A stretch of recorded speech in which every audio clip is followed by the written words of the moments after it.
Good evening student, welcome to class. देखिए बच्चों, chapter wise PY की सीरीज में हमारा जो चैप्टर चल रहा है अकाउंटिंग फॉर शेयर कैपिटल, उसकी ये आज 11वीं क्लास है और इसमें आज हम 2012 के क्वेश्चन सॉल्व करेंगे। इसके बाद हमारी एक लास्ट क्लास और आएगी कल इस चैप्टर की। इसमें हम टोटल 4 क्वेश्चन सॉल्व करेंगे और आप जानते हैं अकाउंटिंग फॉर शेयर कैपिटल में हम 14 ईयर्स के पेपर सॉल्व कर रहे हैं, जिसमें हमारे टोटल 67 क्वेश्चन अपन सॉल्व कर रहे हैं। एक क्लास और आनी है इसके बाद में, फिर ये हमारा चैप्टर कंप्लीट हो जाएगा और उसके बाद में फिर हम इशू ऑफ डिवेंचर वाले चैप्टर के क्वेश्चंस स्टार्ट करेंगे।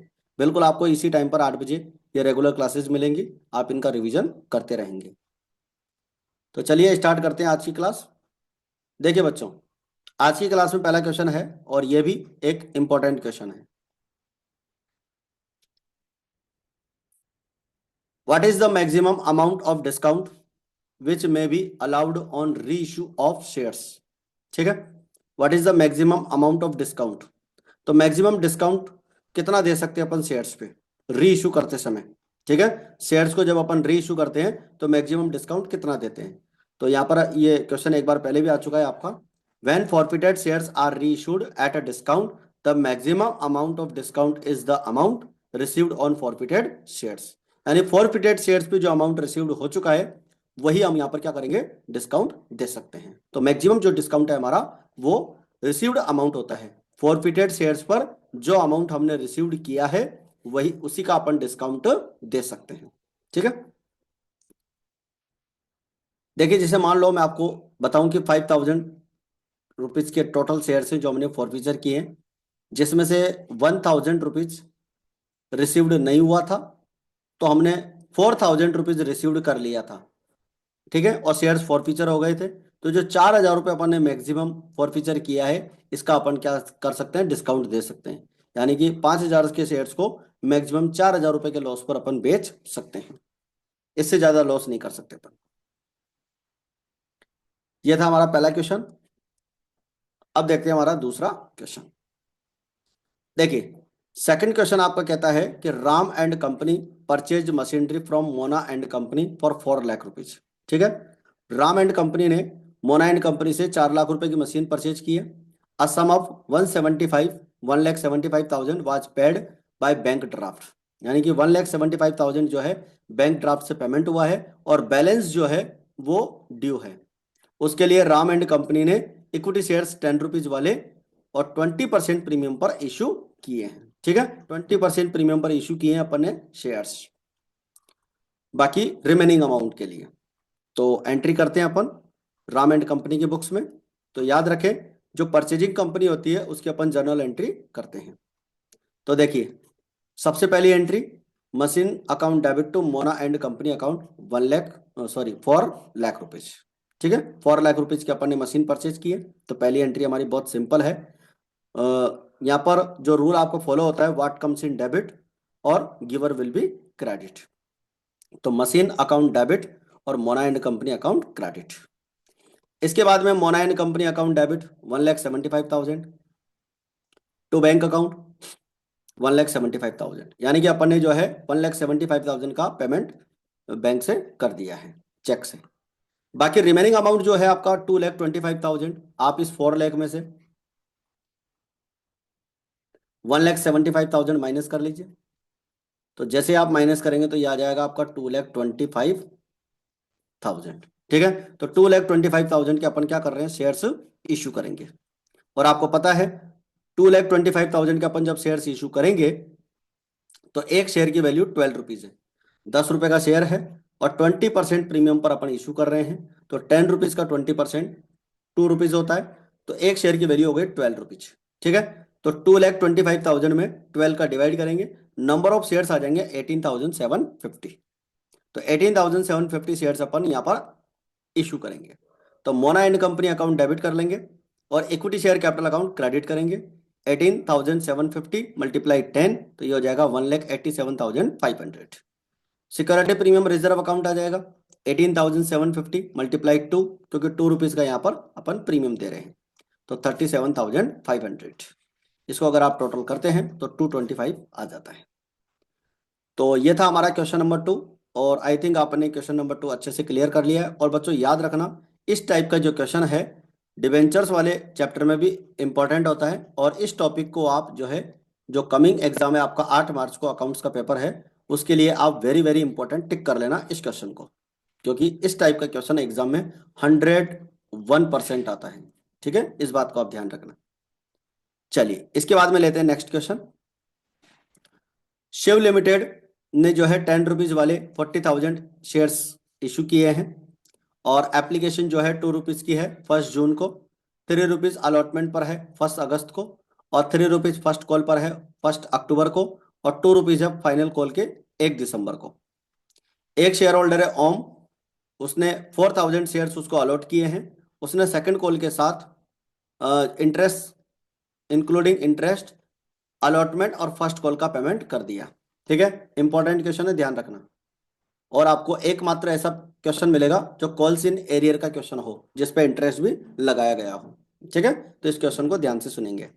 कॉल्स इन एरियर का क्वेश्चन है ये आपका, interest on calls in arrear. Company के बुक्स में टेबल एफ अपनाई जाती है, और अपन जानते हैं टेबल एफ में कॉल्स इन एरियर पे इंटरेस्ट 10% होता है। तो एक तो अपने को कॉल्स इन एरियर का इंटरेस्ट कैलकुलेट करना है और उसकी एंट्री करनी है। बुक्स जो है 31 दिसंबर को क्लोज होती है। आई थिंक क्वेश्चन आपको अच्छे से क्लियर हो गया होगा। क्वेश्चन एक बार आपको वापस समझा देता हूँ। शिव लिमिटेड एक कंपनी है, 40,000 शेयर्स इशू कर रही है 10 रुपीज वाले।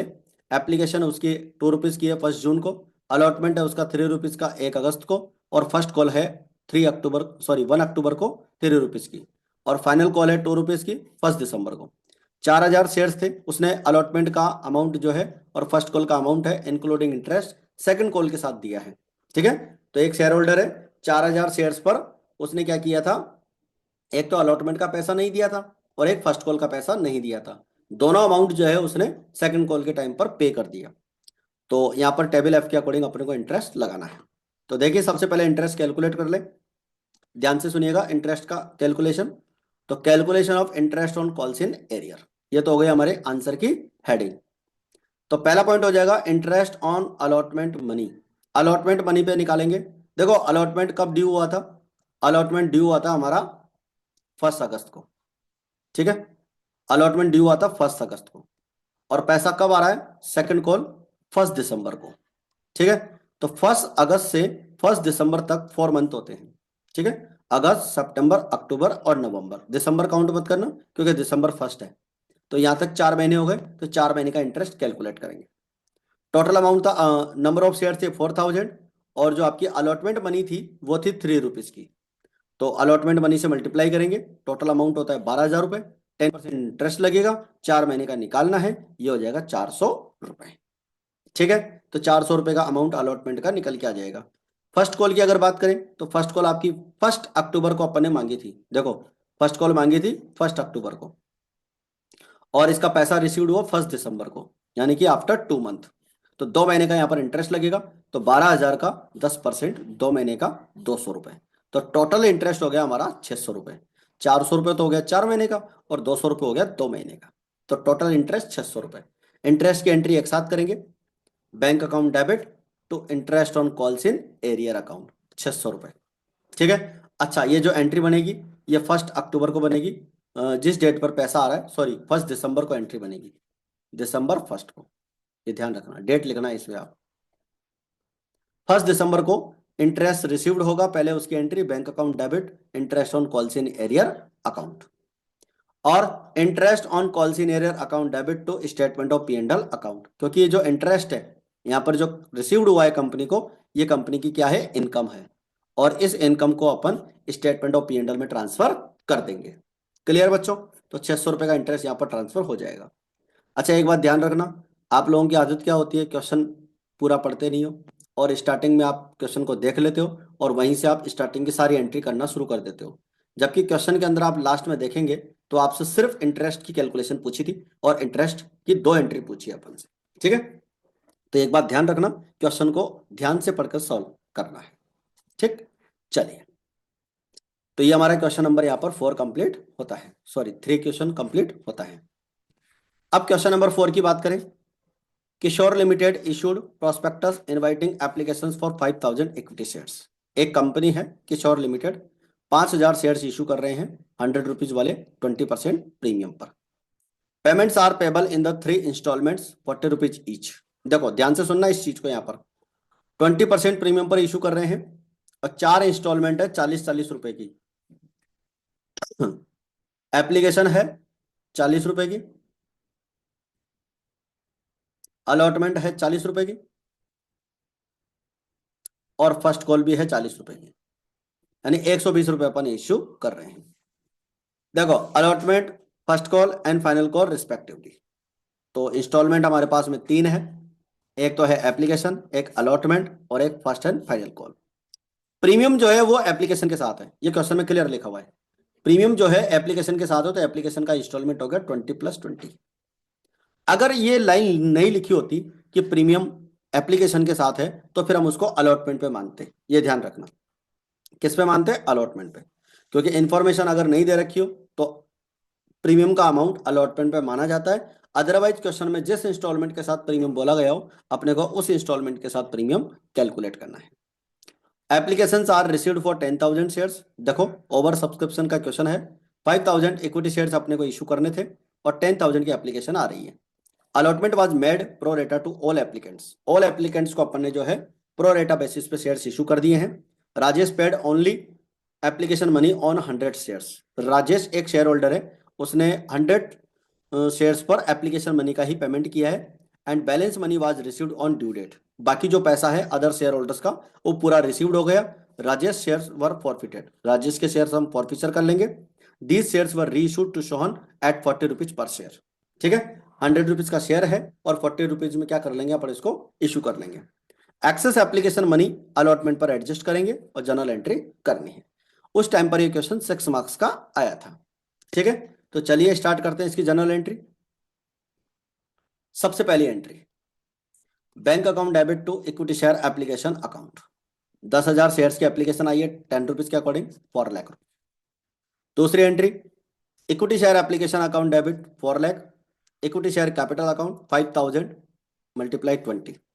हमारी जो एप्लीकेशन है वो है 40 रुपीज की, लेकिन 40 में 20 का तो कैपिटल है और 20 रुपीज का प्रीमियम है। तो 5,000 मल्टीप्लाई 20 तो हो जाएगा आपका 1 लाख कैपिटल में, और 5,020 मल्टीप्लाई हो जाएगा 1 लाख आपका सिक्योरिटी प्रीमियम में। ये हमने 5,000 शेयर्स का पैसा ट्रांसफर कर दिया है। और 5,000 शेयर्स का जो पैसा है आपका 40 रुपीज के अकॉर्डिंग, आपका 2 लाख रुपीज क्या था, एक्सेस मनी थी, वो हम अलॉटमेंट पर एडजस्ट कर लेंगे। ठीक है बच्चों, देखो आप चाहो तो यहां पर 3 एंट्री अलग अलग बना सकते हो। Equity share application to equity share capital, equity share application to equity share allotment account. ठीक है, एप्लीकेशन और ये सिक्योरिटी प्रीमियम एक साथ आ जाएगी एक एंट्री, और एक अलॉटमेंट की एंट्री अलग बना सकते हो। नॉर्मली अपन क्या करते हैं, आपने क्वेश्चन गौर किया होगा, ये अपन एक ही एंट्री के अंदर इसको एडजस्ट कर लेते हैं। इसके बाद में आती है आपकी अलॉटमेंट की एंट्री। अलॉटमेंट आप ट्रांसफर करेंगे। Equity share allotment account debit 5,000 multiply 40, तो आपका जो है 2 लाख रुपीज हो जाता है अलॉटमेंट का। क्योंकि देखो अलॉटमेंट तो आपने 5,000 शेयर्स का ही किया था ना, तो 5,000 शेयर्स पे अलॉटमेंट हो जाएगा 40 रुपीज के according 2 lakh rupees. Equity share capital account 5,000 multiply 40, ये हो जाएगा आपका 2 लाख रुपीज। अब एक बात ध्यान देना, अलॉटमेंट का हम 2 लाख रुपीज यहाँ पर एडजस्ट कर चुके हैं। देखो पूरा पैसा एडजस्ट हो चुका है, तो यहाँ पर रिसीव्ड करने की जरूरत नहीं होगी और अपने को रिसीव्ड वाली एंट्री करनी भी नहीं है। तो सिर्फ अलॉटमेंट ट्रांसफर की एंट्री होगी, उसके बाद फर्स्ट कॉल की एंट्री आ जाएगी। तो equity share first and final call 5,000 shares पर 40 रुपीज के according 2 lakh rupees equity share capital account. इसके बाद रिसीव्ड करेंगे। आपको पता था कि एक शेयर होल्डर है, 100 शेयर्स पे पैसा उसका रिसीव्ड नहीं हो रहा है। वैसे तो उसका अलॉटमेंट भी ड्यू था, लेकिन अलॉटमेंट सभी शेयर होल्डर्स का आ चुका है, तो यहाँ पर उसका ड्यू अमाउंट नहीं होगा। ठीक है, हालांकि उसने केवल एप्लीकेशन मनी दी थी। ठीक है, इसने केवल एप्लीकेशन मनी दी थी, इसका अलॉटमेंट ड्यू था और इसका फर्स्ट कॉल भी ड्यू था। अब अलॉटमेंट तो ड्यू कह नहीं सकते क्योंकि अलॉटमेंट तो सभी शेयर होल्डर का एडजस्ट हो गया। ठीक, तो फर्स्ट कॉल यहाँ पर ड्यू रहेगी और हमें जो फर्स्ट कॉल रिसीव्ड होगी वो 5,000 शेयर्स में से 100 शेयर्स को माइनस करके हमें जो रिसीव्ड होगा वो 4,900 शेयर्स पर रिसीव्ड होगा। तो 4,900 मल्टीप्लाई 40, तो ये हो जाएगा 196। ठीक है, 4,900 शेयर्स पर 40 रुपीज के अकॉर्डिंग आपको 196 रिसीव्ड हो जाएगा। और आपको पता है कि 100 शेयर्स पर 40 रुपए के हिसाब से आपको 4,000 रुपए का अमाउंट जो है रिसीव्ड नहीं होगा। तो 4,000 रुपए हम क्या कर लेंगे, इसके लिए फॉरफीचर करेंगे। Equity share capital account debit, equity share capital account debit 100 shares 100 rupees वाले 10,000 के, ठीक है। Equity share first and final call 100 shares multiply 40, 4,000 अपना रिसीव्ड नहीं हुआ था और 6,000 हमारा फॉरफीचर यहाँ पर हो जाएगा। 10,000 में से हम 4,000 क्या कर लेंगे, माइनस कर लेंगे, तो हमारा 6,000 फॉरफीचर हो जाएगा। ठीक है बच्चों, अब एक वेरी इंपॉर्टेंट बात आपको मैं यहाँ पर समझाने वाला हूँ, सभी बच्चे ध्यान देंगे। बैंक अकाउंट डेबिट आप करोगे 40 रुपीज में अपन को री इशू कर रहे हैं, ठीक है। क्वेश्चन में लिखा हुआ है 40 में अपने को री इशू करना है, देखो यहाँ पे लिखा हुआ है शेयर्स सोहन को जो है 40 रुपीज में इशू करेंगे। तो देखिए आप 100 रुपीज, हाँ 100 शेयर्स पर 40 रुपीज के अकॉर्डिंग 4,000 यहाँ पर लिख लगे। और आपको पता है ये जो शेयर्स हैं वो कितने के थे, 10,000 के थे। देखो 100 शेयर्स 100 रुपीज के अकॉर्डिंग 10,000 के शेयर से 4,000 रुपये में सेल कर रहे हैं, इसका मतलब 60 रुपये का क्या हो गया, डिस्काउंट हो गया। पर शेयर पर 60 रुपये का डिस्काउंट हो गया, 100 रुपीज मल्टीप्लाई 60, ये हो जाएगा आपका 6,000। ठीक है। अब आप देखिए आपने फॉरफीचर कितना किया था, 6,000 का, और डिस्काउंट कितने का है, 6,000 का। ये है आपका मैक्सिमम डिस्काउंट। ठीक है।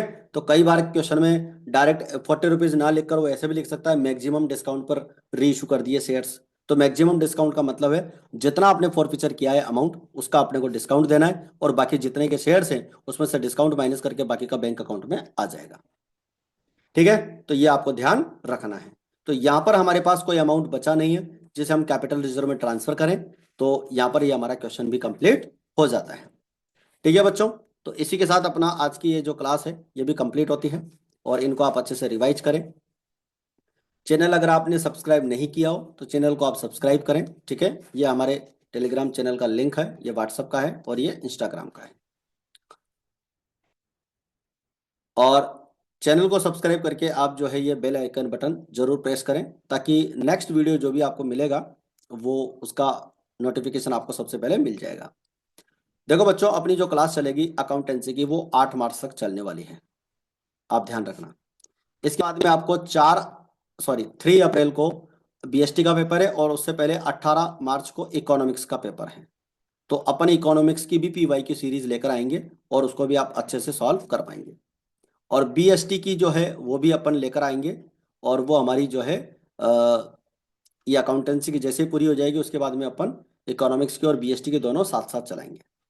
ठीक है, क्योंकि आपको पता है 3 अप्रैल को आपका बीएसटी का पेपर है। ठीक है बच्चों, तो आज की क्लास में फिलहाल इतना ही, मिलते हैं फिर अपन नेक्स्ट क्लास में। जय हिंद, जय भारत।